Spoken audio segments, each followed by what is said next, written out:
অপর্ণার বাবা মাকে অপমান করা বানুষীকে উচিত শিক্ষা দিল। আর সম্পূর্ণটা জানতে ভিডিওটা প্রথম থেকে দেখতে থাকুন। ধারাবাহিকের শুরুতে দেখা যায় যে একজন ওয়েটার ভুল করে এসে অপুর গায়ে ড্রিঙ্কস ফেলে দেয়। অপু বুকে বলছে ফেলেছে, সরি ম্যাডাম, সরি ম্যাডাম। মানুষই তখন ওয়েটারকে বলছে, সরি বলছো? তুমি এটা কি করলে? একটা বয় রিসেপশনের সাজটা তুমি এইভাবে নষ্ট করলে। ওয়েটার বলছে, সরি ম্যাডাম, আমি বুঝতে পারিনি, ভুল করে হয়ে গেছে, আমি ইচ্ছেকৃত করেও করিনি। তখন মানুষই বলছে, কি সরি সরি বলছো বলো তো? হ্যাঁ, দেখতে পাচ্ছ তো একজন ব্রাইডের পুরো লুকটা নষ্ট করে দিলে, ও কি করবে? ওয়েটারটা ক্ষমা চেয়েই যাচ্ছে। তখন আর্য এসে ওয়েটারকে বলছে, আচ্ছা ঠিক আছে, তুমি যাও। মানে অপর্ণাকে বলছে, পুরো শাড়িটা তোমার নষ্ট হয়ে গেল তাই না? অপর্ণা তখন রাজলক্ষ্মী মানুষীকে বলছে, আচ্ছা ঠিক আছে, হয়েছে, ও তো আর ইচ্ছে করে করেনি, ভুল করে হয়ে গেছে, আমি অপর্ণাকে চেঞ্জ করে আনছি। তখনই তো অপর্ণাকে রাজলক্ষ্মী রেডি করে নিয়ে আসে একেবারে অন্য একটা লুকে। অসম্ভব সুন্দর লাগছে অপুকে। আর্য তো চোখই ফেরাতে পারছে না এই লুকটাতেও। সুমি অপু তো বলছে, কি মিষ্টি লাগছে আমার মেয়েটাকে। এরপরেই তো অপর্ণাদের নিয়ে ক্যামেরাম্যানরা ফটো তুলছে। এরপর রাজলক্ষ্মী সবাই মিলে ফটো তোলার পর আর্যর অপর্ণুর ফটো সেশন শুরু হয়। এদিকে মানঝি তো মুখ গোমরা করে দেখছে রাগের চোখে। এদিকে সুমি সতীনাথকে বলছে, ওদের দুটোকে এভাবে দেখে আমার মন প্রাণটা একেবারে জুড়িয়ে গেল।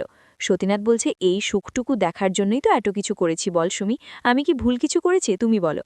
অপনা তখন সুমি আর সতীনাথকে ডাকে ফটো তোলার জন্য। সুমি গিয়ে আর্য আর অপুকে বলছে, খুব সুন্দর মানিয়েছে দুজনকে। সতীনাথ আশীর্বাদ করছে, বলছে, সুখে থাক তোরা মা। আর তারপরে বলছে, আপনারা কথা বলো না আর চলে যা।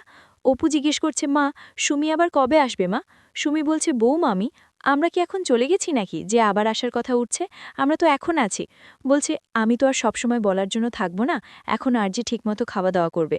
তো অনেক কিছু বলছে। সতীনাথ বলছে, মারে, তোর এত ভাবতে হবে না আমাদেরকে নিয়ে, তুই শুধু মন দিয়ে সংসারটা করত, এখন থেকেই তো এটাই তোর বাড়ি। রাজলক্ষ্মী তখন গিয়ে সতীনাথকে বলছে, জানেন তো সতীনাথবাবু, আগে থেকে না সবকিছু ঠিক করা থাকে। আর অপনা তো আপনাদের মেয়েও আপনাদের মেয়েই হয়ে থাকবে। এখন তো আমারও মেয়ে হলো, আমি তো বলবো আমার মেয়ে তার নিজের বাড়িতে এলো। মেয়েরা তারপরে দেখে যে অপনার পাড়ার মহিলাগুলো একেবারে হাংড়ে পিংড়ে খাচ্ছে। মানঝি তখনই দেখে যে অপনার পাড়ার ২-৩টে মহিলা একেবারে হাংড়ে বিংড়ে খাচ্ছে, যেন জীবনে খায়নি। মীরা তখনই গিয়ে মানুষীকে বলছে, এদিকে কি দেখছো মানুষী, তুমি ওদিকে তাকাও, কোন জায়গার মেয়ে আজকে কার সঙ্গে বিয়ে করেছে, তোমার যা হয়েছে। মানুষী বলছে, এবার আর শুধু দেখব না মীরা। মানুষী তারপরে ওই মহিলাগুলোর কাছে যায়, গিয়ে বলছে, আপনারা ভালো করে খাচ্ছেন তো? মহিলাগুলো বলছে, হ্যাঁ, খুব ভালো করে খাচ্ছি।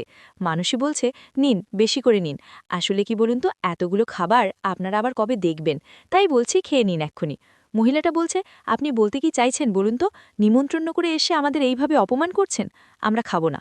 এই বলে মহিলাগুলো যখন প্লেটগুলো দিয়ে দেবে ওয়েটারকে, মানুষই বলছে, না না, আমি শুধু বললাম, এতগুলো খাবার কি আপনারা কোনোদিন দেখেছেন নিজের চোখে? ওদের তো খুব অপমানিত ফিল হয়েছে, ওরা বলছে, আমরা আর খাবো না, এখান থেকে চলে যাব। আর তখনই ওদেরকে দাঁড়াতে বলে, খাবারটা দিতে না বলে। আর্য মহিলাগুলোকে বলছে, আপনারা প্লিজ এভাবে খাবারগুলোকে রেখে দেবেন না। তখন মহিলাগুলো বলছে, না না আর স্যার, আমাদের এই খাবারগুলো মুখে উঠবে না, আর যেভাবে আমাদের অপমানিত হতে হলো। আর্য তখন হাত জোর করে বলছে যে, আপনারা এভাবে খাবার রেখে দেবেন না। আমি জানি আপনাদের আপনাদের অপমান করা হয়েছে, অপমানিত বোধ হয়েছে আপনাদের। আপনাদের জায়গায় আমি থাকলেও আমারও ঠিক একই ধরনের অপমান হতো।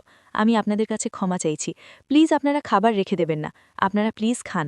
আর দেখুন, আপনারা যদি না খেয়ে যান তাহলে কিন্তু আমিও খাবো না, বাইরে খাবার দাবার আয়োজন করা হয়েছে, প্লিজ আপনারা না খেয়ে যাবেন না। আমি কথা দিচ্ছি, আপনাদের পাড়ার সকলকে আমি নিজে হাতে পরিবেশন করব, প্লিজ আমাদের ক্ষমা করে দিন। এবার খান না, কিন্তু না কিন্তু বলতে পারবেন না। আর মহিলাগুলো তারপরে আস্তে আস্তে করে খেতে শুরু করে। এদিকে অপর্ণা সেটা লক্ষ্য করে, মনে মনে বলছে, স্যার কত যত্ন করছে ওদের, শুধু মা বাবার নয়, সবাই যেন ওনার কত কাছের আত্মীয়। অপরদিকে রাজলক্ষ্মী তো ওদের গেস্টের সঙ্গে কথা বলছে, আমি তো সব দেখতে পারিনি, আপনারা ঠিকঠাক করে খেয়েছেন তো?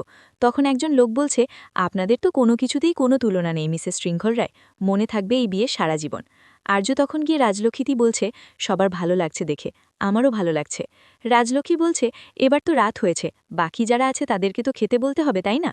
সর্বাণী তখন এসেই রাজলক্ষ্মীকে তো খাবারের কি প্রশংসা করছে, বলছে, কোনটা ছেড়ে কোনটা খাবো, এত অসাধারণ রান্না হয়েছে।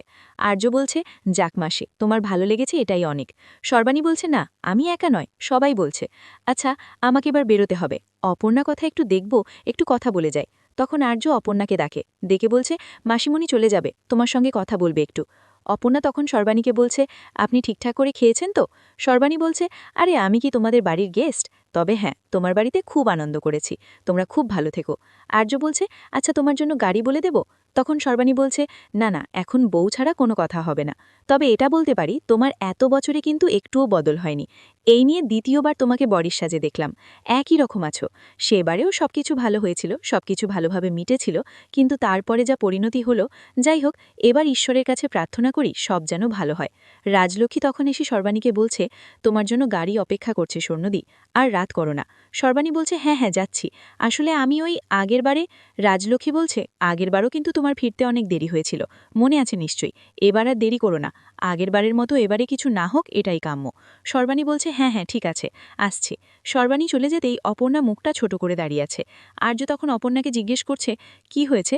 অপর্ণা বলছে, আপনি খুশি তো? তখন আর্য বলছে, মানে হঠাৎ তুমি এই প্রশ্ন কেন করছো? অর্ক তখনই ছুটে আসে, এসে আর্যকে বলছে, দাদা সবার খাওয়া গেছে, চলো এবার আমরা খেতে যাই। রাজলক্ষ্মী আর্য অপর্ণাকে বলছে, হ্যাঁ চলো, অনেকটা রাত হয়ে গেছে, খাবে চলো। অর্ক তো আর্যকে নিয়ে চলে যায়। তখন অপর্ণা মনে মনে বলছে, আমি আবার আর্যের উত্তরটা পেলাম না। এরপর আর্য তো নিজের হাতে সবাইকে খাবার সার্ভ করে, যেমনও কথা দিয়েছিল ঠিক সেই কথা রেখেছে।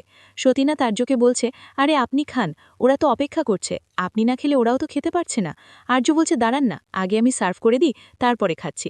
মীরা তখন এসেই আর্যকে বলছে, এই স্যার এবার খেতে চলো। বলছে, হ্যাঁ চলো। আর্য যায়, তখন রুম্পা আর্যকে বলছে, কি স্যার, আজকেও কি নিজের বউটাকে নিজের হাতে খাইয়ে দেবেন নাকি? আর্য বলছে, এই তুমি নিজেরটা খাও তো। এরপরে সবাই মিলে খেতে বসে, আর কিঙ্করকে ডাকছে যে চলে আসো, শুরু করো। তখন কিঙ্কর বলছে, তোরা খা, আমি ওদিকটা দেখে আসি। এদিকে মীরা চুপ করে দাঁড়িয়ে আছে। তখন মীরা লক্ষ্য করে যে মেঘরাজ এসছে, ওয়েটার এসছে। এদিকে আর্য লক্ষ্য করে না। মীরা মনে মনে বলছে, মেঘরাজ এসছে না ওপরের দিকে উঠছে কেন ঘরের দিকে? তাহলে মীরা মনে করে যে কাউকে একজন বলবে, কিন্তু না, আর বলেনি। মীরা মনে মনে বলছে, মেঘরাজ কি করতে যাচ্ছে ওদিকে আর্যের ঘরে? অপরদিকে মেঘরাজ আর্যর ঘরে ঢুকছে, আর মনে মনে বলছে, আর্য সিংহলায় তোর এতই আনন্দ, এত ফুর্তি, আমি সহ্য করতে পারছি না, আমি সব কিছু শেষ করে দেব। অপরদিকে অর্ক খাচ্ছে আর নাম করছে, বলছে রান্নাগুলো যে কি অসাধারণ হয়েছে কি বলবো। সতীনাথরা তো তখনই আসে খাওয়া দাওয়া শেষ করে। সতীনাথ এসে রাজলক্ষ্মীকে বলছে, ম্যাডাম এবার আমাদের বেরোতে হবে। তখন আর্য বলছে, আপনারা চলে যাবেন? সতীনাথ বলছে, হ্যাঁ, এই তো পাড়ার লোকেরা আছে, মেয়েদের সঙ্গেই চলে যাব। অপনা বলছে, মা তোমরা চলে যাবে? অপনা তো মনটা ছোট হয়ে যায়। তখন সুমি বলছে, এমনি করে উঠে দাঁড়াতে নেই, খেতে বসো, খেয়ে নাও। অপনা তো বসছেই না। তখন সুমি আর্যকে বলছে, স্যার আপনি বসুন তো, না হলে অপু বসবে না। রাজলক্ষ্মী সুমি ওদেরকে বলছে, আপনারা সাবধানে যাবেন। কিন্তু অপুর মুখটা তো এবার ছোট হয়েছে, কষ্ট হচ্ছে, মা বাবা চলে যাচ্ছে। সুমিরা চলে যায়, অপু কাঁদছে। তখন রাজলক্ষ্মী অপুকে বলছে, নাও এবার বসো, বসে তোমরা খাওয়াটা শুরু করো, শেষ করো। রাজলক্ষ্মী দেখছে অপর্ণা কাঁদছে, তাই বলছে, খেতে খেতে চোখে জল ফেলতে নেই, অপনা খেয়ে নাও। অপনারা যখন খাওয়া শুরু করবে, এদিকে একটা পাগল অপনাদের মেয়ের ঢুকে যায়, গিয়েই তো ওখানে খাবার নিয়ে খেতে শুরু করেছে। তখন মেয়েটারা বোঝে কি করছো। এদিকে আর্য সেটা দেখেই ছুটে যায়, ওয়েটারদের বলছে যে ওনাকে ছেড়ে দিন। কিঙ্কর তখনই সেখানে আসে, ওই পাগলটাকে দেখে বলছে, এখান থেকে বেরোন। আর্য তখন কিঙ্করকে বলছে, দাঁড়া না। আর্য গুপিকে ডাকে। গুপি আসতেই আর্য বলছে, ভেতর থেকে একটা শালের ব্যবস্থা করো তো। আর্য তখন একটা প্লেটে নিজের হাতে খাবার বাড়ে, বেড়েই সেই পাগলটাকে খেতে দেয়। গুপি তখনই একটা শাল নিয়ে আসে, আর্য সেই পাগলটার গায়ে শালটা দিয়ে দেয়। আর্য পাগলটাকে বলছে, তুমি ভালো থেকো, আর একটা কথা মাথায় রেখো, আমি ভালো থাকতে চাই, আর যাও এখন গিয়ে খাও বসে। কিঙ্কর তখন টাটকে বলছে, ওকে বাইরে নিয়ে যাও। অপরদিকে মীরা তো মেঘরাজকে দেখে ও ঘরে আসে, মনে মনে বলছে যে মেঘরাজকে তো ওপরে উঠতে দেখলাম, নিচে নামতে তো দেখলাম না, তাহলে কি মেঘরাজ ওপরে আছে? ও কি এসআরের ঘরেই আছে? মীরা আর্যর ঘরে ঢুকে দেয়, কি কেউ নেই। মীরা তখনই তো জল পড়ার আওয়াজ শুনতে পায়। অপরদিকে অপর্ণা তো সেই পাগলটাকে দেখছে। আর্য তখন অপর্ণাকে বলছে, ওর মাথা ঠিক নেই, ও কি বলে নিজেও জানে না। তখন অপর্ণা বলছে, ও কি কিছু বলতে চায়?